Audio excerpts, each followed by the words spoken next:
शिरूर परिसरातील शेतकऱ्यांचा आर्थिक कणा आणि कामधेनू समजला जाणारा घोडगंगा साखर कारखाना राजकीय नेत्यांच्या वादात बंद पडलाय। कारखान्यावर गेली 25 वर्षे सत्ता असलेले आणि राष्ट्रवादीतील पक्षफुटीनंतर शरद पवार यांच्या सोबत राहिलेले आमदार अशोक पवार यांनी याचे खापर उपमुख्यमंत्री अजित पवार यांच्यावर फोडले असून आम्ही निष्ठावंत असल्यामुळे अजित पवार कारखान्याला कर्ज मिळू देत नाहीत असा आरोप केलाय। तर आमदार अशोक पवार यांची चुकीची धोरणे आणि गलिच्छ राजकारण हे कारखान्याच्या अधोगतीस जबाबदार आहे असे आरोप करत विद्यमान संचालक दादा पाटील फराटे, माजी संचालक सुधीर फराटे, राष्ट्रवादीचे रवी काळे, शिवसेनेचे रामभाऊ सासवडे, भाजप तालुकाध्यक्ष आबासाहेब सोनवणे, जिल्हा नियोजन समितीचे राहुल पाचरणे, राजेंद्र कोरेकर, अनिल बांडे, अनिल काशीद, मयूर थोरात, संतोष वरपे, बाबासाहेब फराटे यांनी लढा शिरूरच्या स्वाभिमानाचा हे अभियान सुरू केले आहे। स्वर्गीय लोकनेते बाबूराव पाचरणे यांच्या स्मारक शक्तीस्थळापासून या अभियानाला सुरुवात करून गावागावात जाऊन सभासदांना जागृत करणार आहेत असे पत्रकार परिषदेत त्यांनी सांगितले। शिवशाही न्यूज प्रतिनिधी फैजल पठाण, शिरूर। पहिली गोष्ट मी आपणाला सांगू इच्छितो, 30 वर्ष राजकीय सामाजिक जीवनात मी काम करतोय। मुळातच अशोक बापू आज किंवा त्यांचे समर्थक निष्ठावान घेऊन बोर्ड नाचवतात याचं मी पहिलं उत्तर आपल्याला देऊ इच्छितो। तुम्ही निष्ठावान आहे हे गडीभर आम्ही मान्य करू, तर माझ्या प्रश्नांची उत्तरं द्या। तुम्ही पाचकंदील चौकामध्ये जी डॉक्टर अमोल कोल्हे साहेबांच्या प्रचारार्थ पवार साहेबांच्या, जयंत पाटील साहेबांच्या उपस्थितीत सभा झाली, त्या ठिकाणी तुम्ही म्हणले होते निष्ठा नावाची काय चीज असते का नाही। साहेब, मी 1976 सालापासून कॉलेजच्या निवडणुकीत तुमचा फोटो टाकून त्या ठिकाणी निवडणूक लढवली, जिंकलो। माझा त्यांना प्रश्न आहे, तुमचा जन्म 1958चा, तुम्ही किती वर्षाचे त्यावेळेस 76 साली होता? कुठल्या कॉलेजची तुम्ही निवडणूक लढला? मी एक वेळेस ते मान्य करतो की ठीक आहे, लढला असता, जिंकला असता। आणि दुसरं वाक्य तुम्ही त्या भाषणात वापरले की मला एक जण म्हणाला, साहेब तुमचा आत्मा आहेत का? तर मी त्याला उत्तर दिलं, होय साहेब माझा आत्मा आहे। मला हेच दोन प्रश्न त्यांना विचारायचे। मग तुमच्या निष्ठा पुढील काळामध्ये 1945 साली साहेबांचे मित्र आणि या तालुक्याचे स्वर्गीय नेते आदरणीय बापूसाहेब थेटेंना साहेबांनी उमेदवारी दिली, त्यावेळेस तुम्ही आणि तुमच्या परिवाराने प्रचार बापूसाहेबांचा केला का? त्यावेळेस साहेबांच्या निष्ठा कुठे गेल्या? 1990 साली परत बापूसाहेबांना उमेदवारी मिळाली, त्यावेळेस तुम्ही संभाजीराव काकडेंचा प्रचार केला, त्यावेळेस साहेबांच्या निष्ठा कुठे गेल्या? दुसरी गोष्ट, 1990 साली साहेब मुख्यमंत्री असताना बापूसाहेब त्यांच्या प्रचाराला आले असताना वडगाव रासाईत साहेबांच्या गाडी बुक्क्या मारणं, लाथा मारण्याचं पाप तुमच्या कुटुंबातल्या व्यक्तींनी केलं का नाही, या प्रश्नाचं उत्तर मला हवंय। तिसरी गोष्ट, 1995 साली परत पोपटराव गावडेंना साहेब मुख्यमंत्री असताना काँग्रेसची उमेदवारी मिळाली, त्यावेळेस तुम्ही स्वर्गीय बाबूराव पाचरणेंना उभं केलं, हे जाहीर सभेत तुम्ही सांगता, त्यावेळेस साहेबांच्या निष्ठा कुठे गेल्या? 1997 साली पहिली कारखान्याची सार्वत्रिक निवडणूक झाली, त्यावेळेस तुम्ही साहेबांच्या आणि अजितदादाच्या पॅनलच्या विरोधात पॅनल टाकला, त्यावेळेस साहेबांच्या निष्ठा कुठे गेल्या? चौथी गोष्ट, 2007ला पंचायत समिती जिल्हा परिषदच्या निवडणुका होत्या, त्यावेळेस राष्ट्रवादी काँग्रेसची उमेदवारी नाव्हरा गटातून आप्पा वेनकेलला होती, तुम्ही त्या ठिकाणी उमा सरके हा अपक्ष उमेदवार उभा केला, त्यावेळेस साहेबांच्या निष्ठा कुठे गेल्या? ह्या सगळ्या गोष्टींची उत्तरं झाकून ठेवून शिरूर तालुक्यातल्या आम जनतेला फसवायचं, त्यातली त्या साहेबांसारख्या जाणत्या राजाला सुद्धा त्यांच्या स्टेजवर फसवायचं, याच्या इतकं वाईट राजकीय व्यक्तिमत्व मी तालुक्यात पाहिलं नाही। राहता विषयी तुम्ही प्रश्न विचारला की आता अजितदादांच्या नावानं खापर फोडताय। दादांनी माझं कारखान्याला जे कर्ज मागितलं ते दादांमुळे मिळत नाही, दादा खापर फोडतायत। पण आमदार साहेब, हे विसरू नका, इतिहास तुम्हाला माफ करणार नाही। आदरणीय अजितदादांच्या पाठबळामुळे गेली 25 वर्ष तुम्ही त्या घोडगंगेवर एखादी सत्ता उपभोगताय। तुम्ही मला दुसरा प्रश्न विचारला की आमदार साहेब कारखान्याला कर्ज उपलब्ध होत नाही, त्याचं सर्व अजितदादावर खापर फोडतायत। तर मी प्रांजळपणाने सांगतो की गेली 25 वर्ष घोडगंगा सहकारी साखर कारखाना तुमच्या एखादी सत्ता ताब्यात देण्यामध्ये अजितदादांचं पाठबळ तुमच्या पाठीशी खंबीरपणानं होतं, हे तुम्ही कुठल्याही मंदिरात जाऊन स्वतःला प्रश्न विचारा, तुम्ही नाकारू शकत नाही। राहता राहिली गोष्ट कर्ज नाकार, पण मुळातच नोव्हेंबर 2021ला माझ्या माहितीप्रमाणे का 22ला सुधीर 22ला कारखान्याच्या सार्वत्रिक निवडणुका झाल्या, त्यामध्ये मांडोगणमध्ये अजितदादांची सभा तुम्ही घेतली. त्या सभेमध्ये तुमचं भाषण व्हिडिओ तालुक्यात फिरतायत की दादांनी 1997 साली मदत केल्यामुळं घोडगंगेची पहिली साखर बाहेर पडली. ही स्तुती तुम्ही नोव्हेंबर महिन्यात गाताय. त्याच्यावर बरोबर 7-8 महिन्यांनी राष्ट्रवादीमध्ये फूट झाली 2 जुलैला. त्या 7-8 महिन्यात असं काय घडलं की त्याच्यानंतर तुम्ही दादावर बेछूट आरोप करायला सुरुवात केली की दादा कर्ज देत नाही. मुळातच आमदार साहेब, माझा तुम्हाला प्रश्न आहे की अजितदादावर खापर फोडण्यापेक्षा व्यंकटेश सहकारी साखर कारखाना तुमची गेली 13-14 वर्ष अतिशय उत्तम चाललाय, विस्तारीकरण झाले, त्या ठिकाणी तुम्ही डिजिटली एक्सपान्शन केले आणि त्या ठिकाणी तुम्हाला जे कर्ज प्राप्त झालं उभा करताना ती कर्जाची फेड केली. नव्याने पीडीसीसी बँकेचं कर्ज तुम्ही जवळपास 340 कोटीचं त्या ठिकाणी तुम्हाला मिळालं. अजितदादा तिथे सर्व आहे. मग अजितदादांना रोष असता तर तुमच्या खाजगी व्यंकटेश कृपाला अजितदादांनी कर्ज दिलं असतं का? त्याच्यावर तुम्ही का बोलत नाही?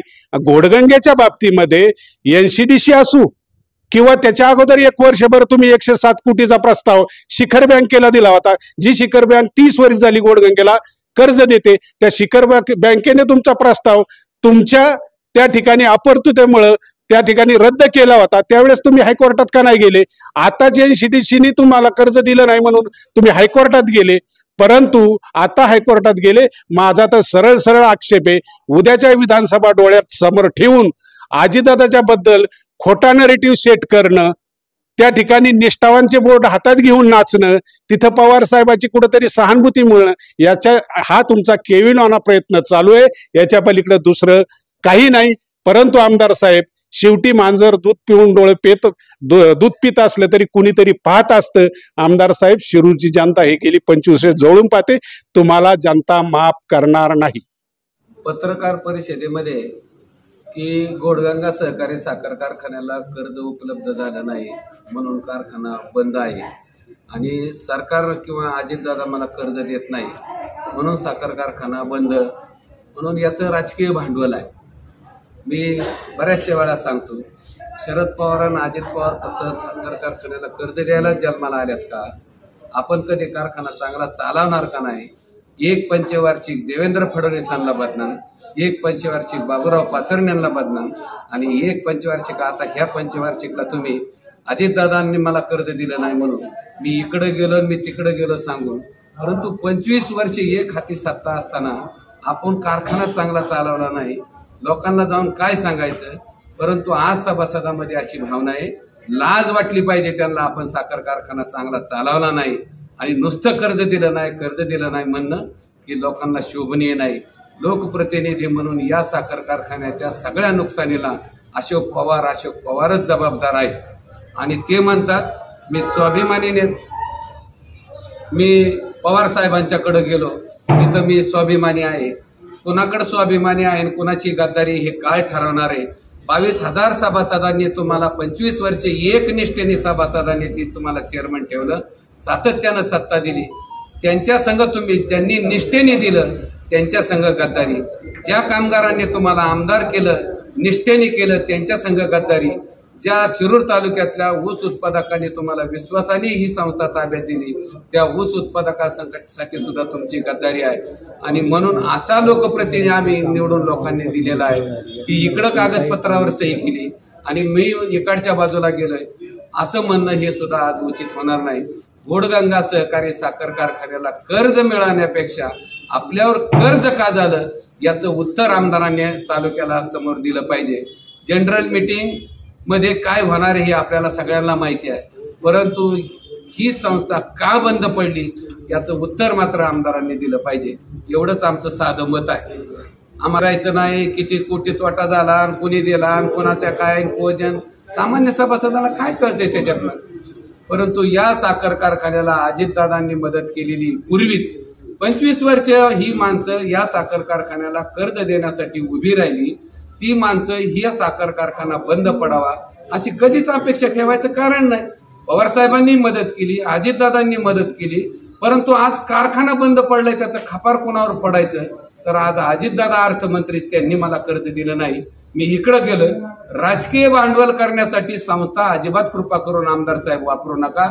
तुम्ही संस्था नीट चालवली नाही, ही संस्था रसातळाला लावली. शेतकऱ्यांच्या चुलीत पाणी ओतण्याचं काम आपल्याकडून 25 वर्षात झालंय. हे कुठंतरी पोचण्यासाठी याचं राजकीय भांडवल करायचंय, एवढा तुम्ही या निमित्तानं उद्देश ठेवलेला आहे.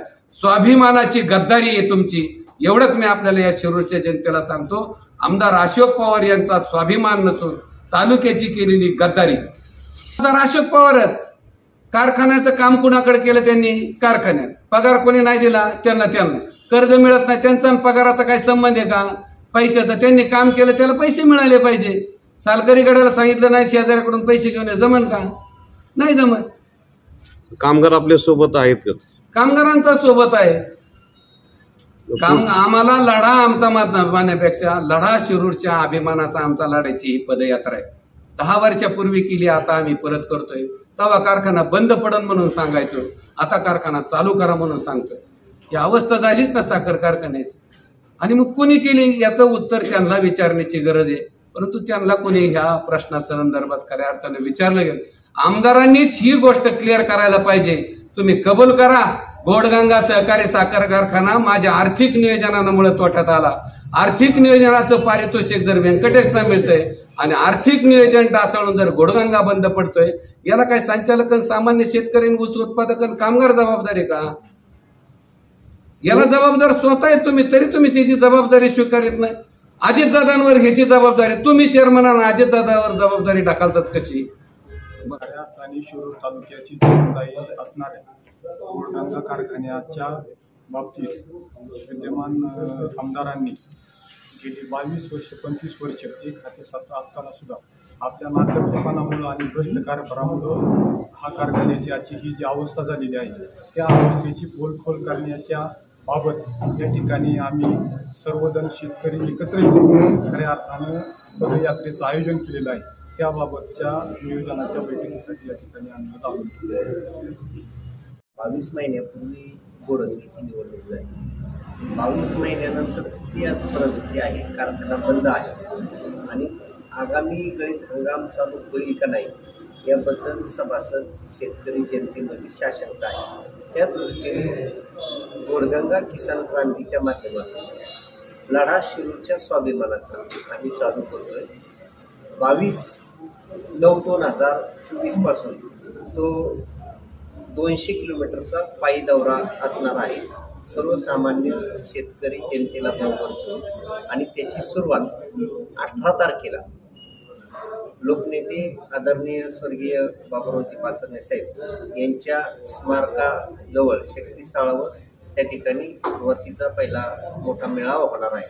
आणि खऱ्या अर्थाने जी अवस्था शिरूर तालुक्याची अशोक पवारांनी केली, सभासदांचा शिरूर तालुक्याच्या जनतेचा अस्मिता असणारा घोडगंगा, हक्काचा असणारा घोडगंगा बंद पाडून स्वतःचा खाजगी कारखाना मोठा करून देश पातळीवरील सर्वोच्च म्हणजे आर्थिकदृष्ट्या सक्षम आणि चांगलं नियोजन असल्याचं पारितोषिक मागल्या 10 दिवसामध्ये व्यंकटेशला मिळतं आणि स्वतः प्रचंड घोडगंगा ओरबाडून तो कारखाना बंद राहतो, याच्यासारखं वेगळं शोकांतिका शिरूर तालुक्याची नाही.